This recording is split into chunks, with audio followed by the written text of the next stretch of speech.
Goeiemiddag kijkers. Verskoning, ons vraag redelijk om verskoning is dat die technologie het ons nou in die steek gelaat. Wat gebeur het is dat die koord wat die sein moest deurvat vanaf die mic na die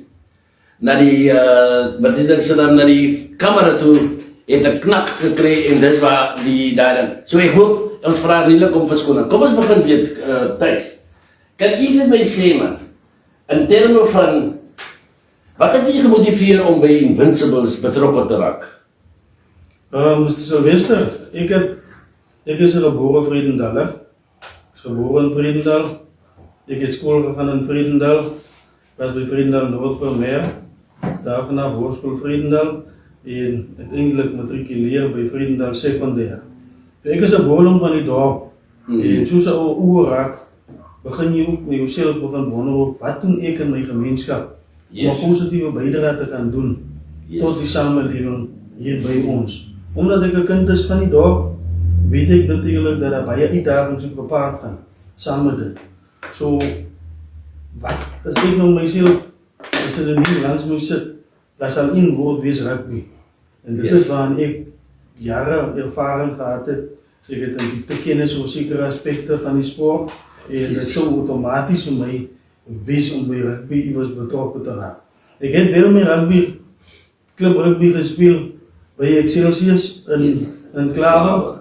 En ek later begin afwerk daar, tot ek besluit gekom het later, dat ek in my eie dorp ook wel betrokken wees en een positieve bijdrage kan maak. En dan het ek ook iemand anders wat ook een grote rol gespeeld het in dit, was ook een mentor van myself, is Coach Hilo, wat hy dit nog actief betrokken was.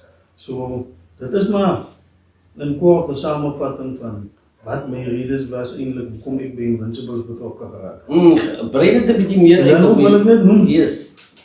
Ja, mijn pa was ook een oudspeler van de Invincibles rugby club, so Okay. dat is ook heel klein motiveren op het einde van die dag. Jy teruggekom huis toe. Ja. En as jy praat van jou pa, jy praat van die Engelbrechts, Mr. Olere, Mr. Willem Engelbrecht en Lijmannen. Patrick Engelbrecht, so, dit was geharde man dat hy op die achterleid doet. Ja, en dan kan ek na my ander omsoek toe beweeg. Martin Fredericks, die manne. Ja. Dit is baie ook manne wat gespeel het. Groot rugby gespeel het vir Invincibles op zichzelf. Het is altyd vir my so fantastisch om by hom te sit en met my pa te sit en as hulle vertel oor die jare van rugby. Hy het van WP Plattelandse tyd ook en hoe clubs in die streek omgegaan het. Dit is vir my absoluut fenomenaal as ek daar kan sit en ek sit en luister net na dat. Ja, so jy het 'n ryk geskiedenis in terme van dit. Nou, as jy so praat van rugby, mentorskap en allerlei fasette, in terme van kommunikasie binne in die goedes, wat sal jy sê man? Hoe is daar leemtes in kommunikasie spesifiek op klub? En ons gaan nie uitwys hier op 'n spesifieke klub nie. Is daar enige kommunikasie wat u dink wat dringende aandag moet geniet al dan nie? Kijk, ons is nou in een tijd van technologie. Technologie is nou al baie ver gevorderd. Ik denk die meest populairste communicatiemedium op die stadium of applicatie wat mensen gebruiken is natuurlijk WhatsApp. So, verschillende groepen. Ons bestaan bij clubs, bij werken, maak niet uit waarover het is. En dit is dan ook een goede communicatiemedium ten opzichte van die spelers. Ik weet een zekere afbouwte, die wetenschapper is altijd gezegd, als je niet een phone hebt, dan kan je misschien rugby spelen. Dan hoe ga je die communicatie ontvangen, wat moet neerkomen. Zo, als je moet zeggen, dat is een challenge zeker. Ons de meeste mensen wifi, allemaal is nog niet wifi niet. Data is ook zeker soms een challenge wat ons heeft. En ook om een phone te bekomen. Allemaal is ook niet zo bevoorrecht om altijd een phone te hebben. En dat kan ook uitdagend wees. Maar ik denk, die makkelijkste manier en die beste manier eigenlijk voor communicatie zal natuurlijk voor een club wees door middel van WhatsApp. En natuurlijk ook dat het kan ook wees dat vooral jij als coach of die coaches die communicatie op je veld om dit te verbeteren voor die mensen wat misschien niet dit kan nodig hebben, wat het misschien niet kan krijgen of al dat even. En ook natuurlijk communicatie wat komt van een boelend af. Want als communicatie van boelend afkomt, moet het deur de filter na die coaching team toe, because wij op die einde van die dag kry jy sekere uitdagings as jy nie voldoen aan dit wat Boland verlang nie. Sien Oké, dus dat kyk op die klank nou 100%. Ek wil net gou seker maak, wat is dit? So. Ek wil net gou seker maak. Ja, die klank behoort 100%, wat sê julle? Gaan maar aan, verdeel ook oor die vraag. Ja, daar is sekere maniere hoe ons kommunikeer.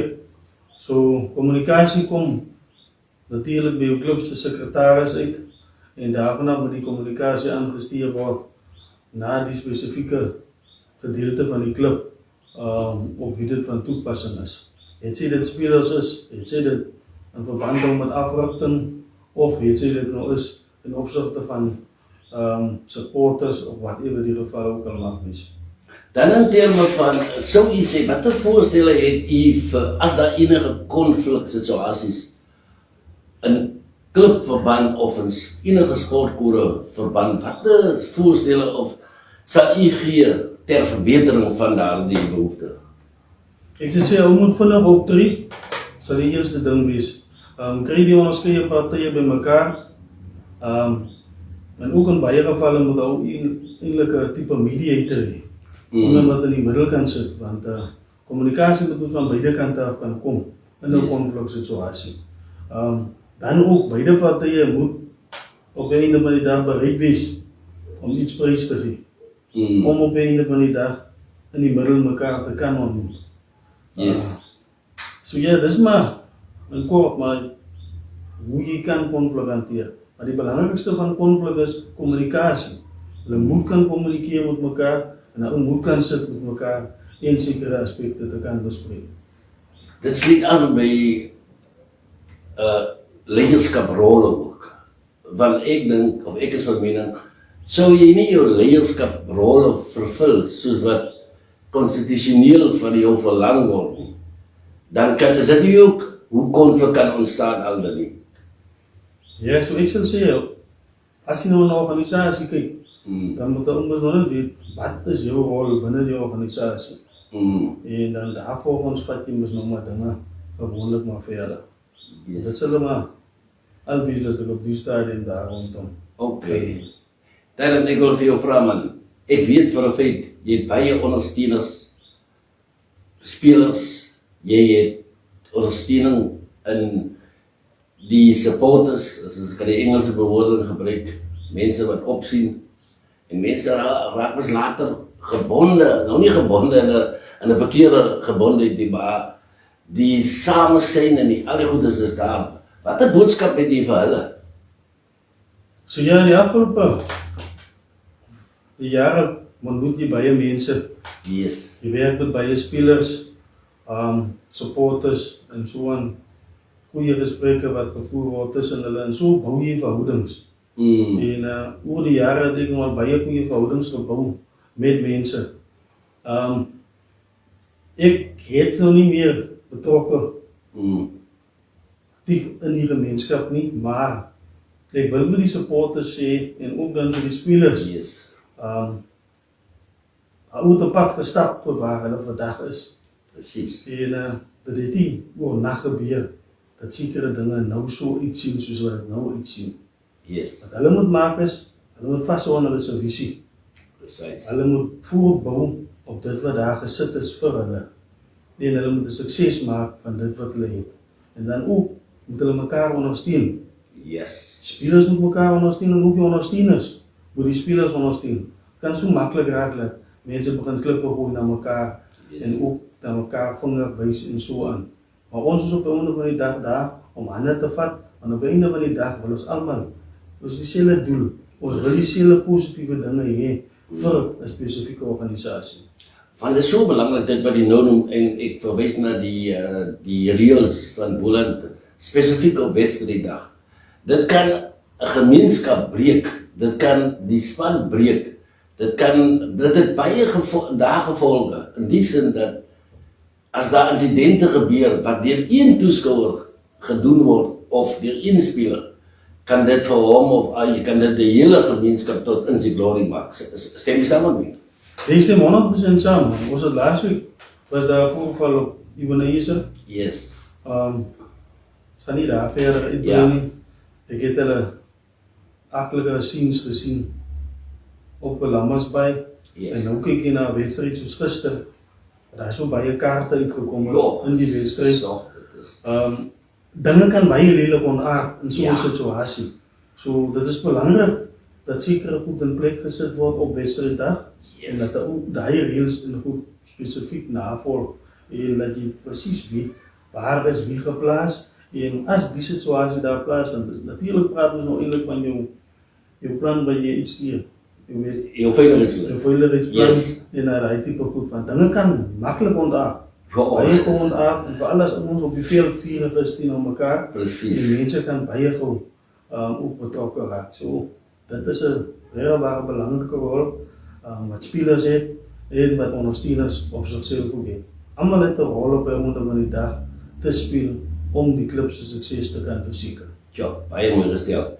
Nou, jy is 'n coach van formaat. Wat was die mees ernstigste challenge wat jy gehad het as coach steeds? En hoe het jy dit oorkom? Soos ons nou kyk, ja, ons speel amateur rugby. Oor te werk. Jy het 'n daglikse werk. Ek lê byvoorbeeld duisende kilo's af. Wekeliks kry verskriklik baie slaap soms uit ook met werk. En dan doen jy nog behalwe dit, gee jy aandag aan jou passie. Yes. Passie soos rugby. Ja. So gaan ons nou met baie spelers praat ek ook nou spesifiek van.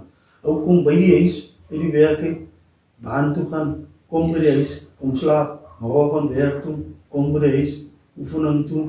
En dit is nogal soms 'n bietjie uitdagend.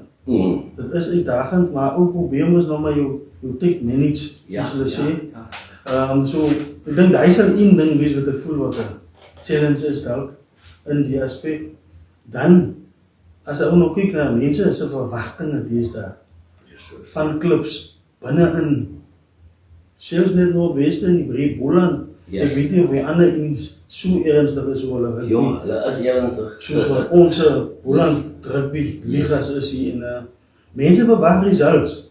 Mense het groot drome en mense begin wys laat vinger op sekere aspekte.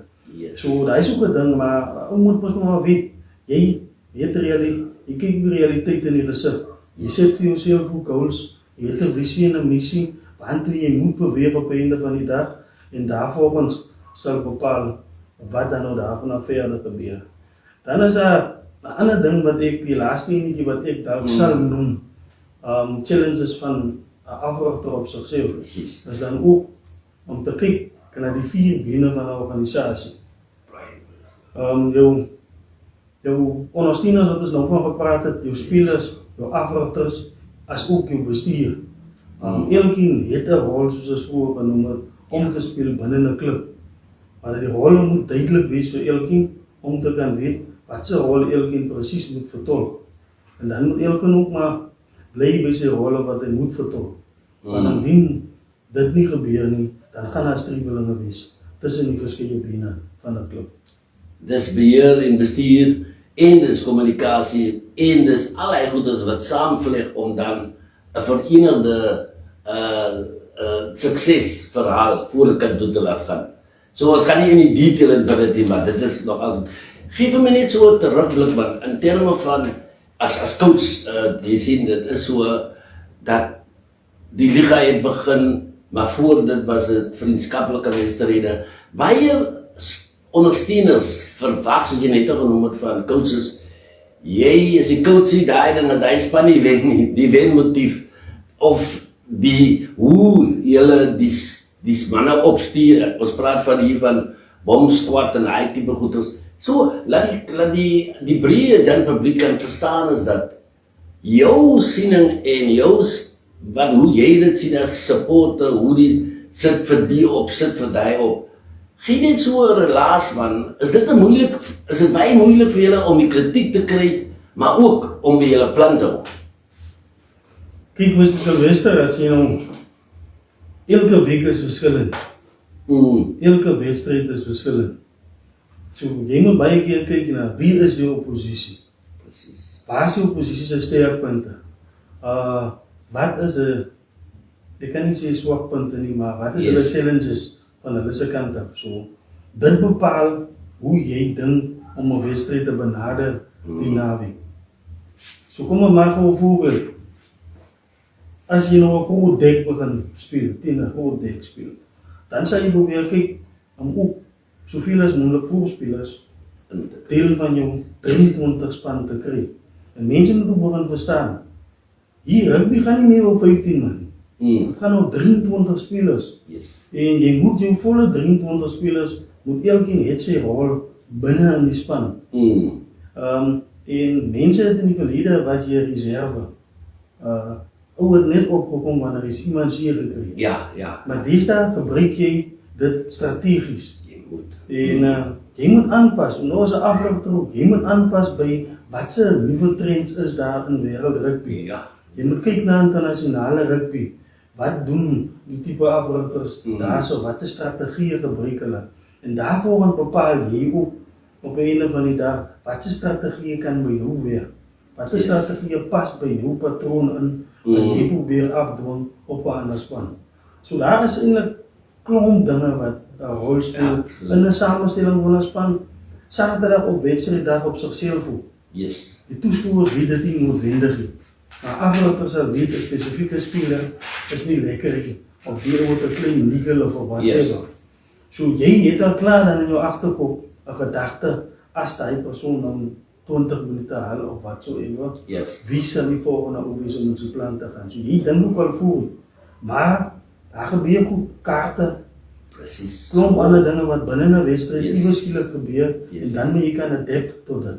So ek sê baie keer het ek al wou ons sê Saterdag na jou wedstryd, dan dink ek al reeds aan 'n moontlike span vir jou volgende week. Maar 90% van die kere, hierdie week gebeur baie dinge. Yes. Dan gaan hy manne nie kan speel in daardie. So jy dink ook baie keer is lekker, maar ek sal graag daai span wou uitgestuur, maar dan gebeur daar ander dinge en dan kan jy nie elke week dit doen nie. Maar jy maak maar die beste van wat jy het en ook kyk jy mos dan nou wat 'n strategie wil jy gebruik in die spesifieke wedstryd. Ek wil ook vir jou vra, dit is dit. Wat sou jy sê man? Ek het dit gehoor en gesien by ander klubs hier in die Bokant toe. Is waar die gemeenskap se wat ek praat nou nie net van supporters nie. Die interskakeling tussen die breë gemeenskap en die coachingstaf ook. Is dat die bekendmaking nie van julle se tegnieke nie. Maar amper soos 'n handleiding wat jy vir die spectators of vir die gemeenskap gee. Dis maar net om daai Ubuntu-prinsipel reg te kry. Ek dink dit ontbreek nog 'n bietjie en ek dink dit is miskien ook deel soos jy nou gesê het, dit kan dan help met die meer bewusmaking van die breë publiek van dit wat ons daaroor praat, maar ons ook miskien 'n bietjie met die vertolking van die reël, want ek dink op die uiteinde van die dag sal met al hierdie goedes genoem kan 'n mens, ek sê nie almal is engeltjies rondom die veld nie, maar dink jy nie dit kan help om enige koere, maar as praat jy van rugby, voorkant toe te vat nie? Nee, definitief, daar moet kommunikasie wees. Weer een kommunikasie is 'n baie belangrike ding wat ons nou al heeltyd oor gesels het. So daar moet iets uitkom na jou publiek toe. Daar is Facebook platforms, jy kan flyers uitdeel by jou hek. Precies. Waar ook al, jy kan jou platforms gebruik om die mense in te lig op wedstryddag byvoorbeeld, wat is reëls en regulasies daar. Dan ook moet daar 'n tipe van 'n handleiding wees of 'n riglyn wees vir mense om te kan weet byvoorbeeld rondom sekere aspekte, spanne se beskikbaarheid, vrystelling, daai tipe dinge. Daar moet sekere riglyne wees rondom dit, maar ja, ek sal dit maar eers net daar los. Okay, ek gaan dus 'n paar aanhalings en ek wil jy moet net kortliks daar op kommentaar liewer. Dus ek gaan dit doen vir die Engelse video's, dat hulle ook dit 'n bietjie kan verstaan en ek haal die volgende aan. Stem jy saam met my that in sport we find unity in our shared passion. Secondly, A team is not a group of people who work together. It's a group of people who trust each other. Then furthermore, sport has the power to unite. Lastly, the best teams that are not those with the best players, but those with the best chemistry. Unity is strength, division is weakness. Wat is jou sê daarop, dit wat ek nou genoem het? Daar is definitief eenheid nodig in enige setup. As jy nie unity het nie, dan gaan daar nie op die einde van die dag sukses uitkom nie. Jy kan die beste spelers hê, jy kan die beste platforms hê om vanaf te werk. Maar as almal nie saamwerk en almal trekkie saam nie, dan kan jy nie op die einde van die dag die maksimum sukses kry wat jy veronderstel is om uit te kry nie. So ek stem 100% saam met die stelling wat gemaak is, wat hoofsaaklik gaan oor teamwork en unity, en daai is 'n baie geording. Ek sê weer eens, jy kan die beste ouens hê, jy kan alles hê tot jou beskikking. As daar nie 'n eenheid is nie, dan is alles te vergeefs. En die laaste energie of dit is wat ek genoem het, is division. As daar division is in enige opset, as ek nou vir jou besluit, nee, ons meng die ding en as die divisie oor ons, dan wel klei is. Wat kan ons doen om division in hierdie organisasies of strukture die hok te slaan? Ja, weer eens, daar moet 'n duidelike riglyne wees rondom sekere dinge. En dan, as daar verdeeldheid is, dit is so ongelukkig so in die lewe dat elkeen het mos 'n opinie rondom 'n sekere aspek. Yes. As ek dan maar net kyk, dit is ook wat die wêreld mooi maak. Ons almal se favorite kleur is dieselfde. En dit maak die lewe baie meer kleurvol. Maar dit is te sê omdat iemand anders van 'n ander kleur hou, dat dit verkeerd is. Precies. So, moet kan verstaan en agterkom, hoekom sê die persoon so? Yes. Of wat is die persoon se rede? Yes. Hoekom dit so gebeur, en daarvanaf sit julle by mekaar en dan kom julle in oor 'n sekere aspek om dan te verseker dat daar nie divisie is tussen verskeie partye. Ja, baie mooi gestel. Coach Sykes, ek wil net so met die kykers iets voor. Dit is nou net die 21ste Maart se games wat nou gister afgespeel het. Hulle het net kan 'n geheel beeldjie kry. Die Licious het gespeel teen Elands Bay en die skoor was daar was 82 vir die Licious en 3 punte vir Elands Bay. Van die Rensop Eagles 68 en 20 Flying Eagles. Citrusdal Moeder 47 en 13 vir Young Rosslands. Excelsiors, heel wat jy net genoem het, 41 en 32 vir Young Spurs, en ek dink dit was op Young Spurs, né? En dan Attackers ook, 35 en Majestics net 16, Invincibles 59 en Marines 29. Coach Sykes, ek wil vir my kinders vir jou sê baie dankie vir die insiggewende woorde wat jy, jou experience wat jy gedeel het, die insigte wat jy gegee het. En ek dink ook dit is ter motivering vir hierdie, en soos ek dit in die begin ook vir jou gesê het, is dat baie mense sou gedink het, ons so vandag gepraat het van 'n organisasie, van 'n persoon, van 'n die en daai. Ek dink dit is nie tyd vir dit nie, en ek dink daar die breë publiek en die gemeenskap verwag ook nie van ons van dit nie. Ek dink is soos amper soos sê, each one, teach one. En ek wil vir jou voorspoed toewens met dit wat jy doen, en moet nooit die passie verloor dit wat jy het nie. Nou, soos ek weer sê, as hulle altyd so sê van key spelers of spelers, daar's altyd 'n klein seentjie wat opkyk na 'n persoon in daardie tipe dinge. En dan, ek wil vir jou vra, ek wil gou daai ding gaan doodmaak, dan kan jy vir my 'n laaste shout-out gee, spesifiek oor, wat sou jy sê, dissipline in die kodes, spesifiek rugby, van absolute kardinale belang is, as sulks? Ja, as jy kyk na dissipline, dit is 'n rustie, dit is 'n boublok van baie dinge in die lewe. Jy kan baie ander dinge hê, maar as jy nie dissipline het om soggens op te staan om aan te gaan nie, dan gaan jy nie kan aangaan nie. Dissipline, ja, daar is baie dinge wat gepaard gaan met dissipline, maar dit is definitief 'n groot aspek om te hê binne jou lewe. Tydens ek sien hier so op die comments hier staan, en ek ga jy nou, is dit nog nie dat ek hier op die spot sit nie, maar ek gaan dit lees. is mense wat sê, Tyrone, you must come back, they need, and all like that. Maar kom ons los dit daar. Ek dink dat ons hou by dit wat ons geagree het. Maar ek sê weer eens vir jou, baie dankie en alle voorspoed by vriend. Baie dankie, Mr. Sylvester. Sterkte vir jou. Baie dankie.